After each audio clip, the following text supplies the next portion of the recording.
নারীর জন্য জান্নাতে যাওয়া খুব সহজ। তার এক পা, নারীর এক পা জান্নাতে এমনি ঢুকে আছে। আর কিছু কাজ করলে, 4টা কাজ করলে বাকি পাটাও জান্নাতে ঢুকাই দিবে কে? বিশ্বনবী বলেছেন 4টা কাজ যদি কোনো নারী ঠিকঠাক মতো এই দুনিয়ার বুকে করতে পারে, আল্লাহ তাআলা 8টা জান্নাতের দরজাই নারীর জন্য খুলে দিবে। 1 নম্বরে বিশ্বনবী বললেন, আল মারআতু ইযা সাল্লাত খামসাহা, কোন নারী যদি 5 ওয়াক্ত সালাত সময় মতো আদায় করে, ওয়া সামাত শাহরাহা, রমজানের রোজাগুলো ঠিক মতো রাখে, আতাআত বালাহা, স্বামীর আনুগত্য করে, ওয়া হাফিজাত ফুরুজাহা, নিজের লজ্জাস্থানের হেফাজত করে। 4টা, কয়টা?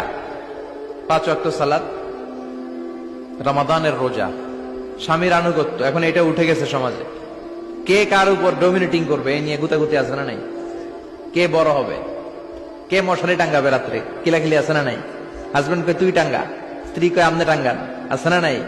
আনুগত্য নাই, ছোট্ট খাট্ট বিষয় নিয়ে গিলাগিলি। এজন্যই ফ্যামিলির মধ্যে শান্তি নাই। আমার বোনেরা, এই যে মহিলা সমাবেশে আসছেন, যাদের বিয়ে হয়েছে, হাজবেন্ড পেয়েছেন, এই হাজবেন্ড আপনার হীরার টুকরা, এটা আপনার জান্নাত। বিশ্বনবী বলেছেন, আল্লাহ ছাড়া কারো পায়ের সামনে যদি সিজদা দেওয়া জায়েজ হতো, সবগুলো নারীকে বলতাম স্বামীর পায়ে সিজদায় লুটিয়ে পড়ো। আল্লাহ ছাড়া যেহেতু কারোর